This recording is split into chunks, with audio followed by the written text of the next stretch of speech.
soy Nuria, la profesora de violín, y bueno, conocí el Ateneu gracias a mi profesora del conservatorio que un día nos llevó a algunos compañeros y a mí a tocar a un concierto.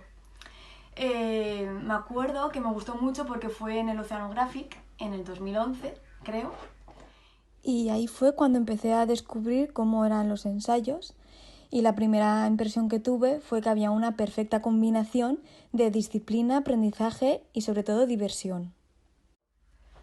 Luego, nada más acabar el conservatorio, envié currículums y me llamaron del Ateneu para hacer una entrevista, mi primera entrevista, que me acuerdo que mi madre me acompañó hasta la puerta porque estaba nerviosísima, y a partir de septiembre comencé a trabajar como profesora de violín.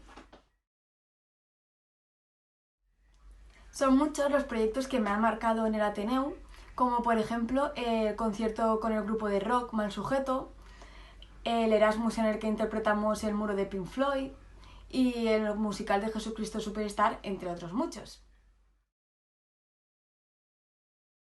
Recuerdo con alegría y un poquito de nostalgia largos ensayos en los que se disfrutaba cada segundo, en los que me sentía a gusto y sobre todo en los que había muchísima complicidad entre todos los participantes.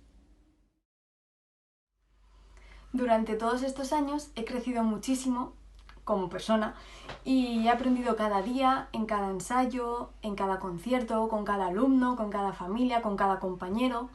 Y todo esto, sin todos vosotros, no sería posible.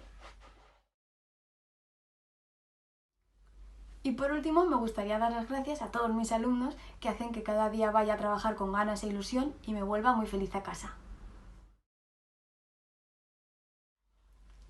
Gracias, Ateneu, por darme esta gran oportunidad. Somos una gran familia.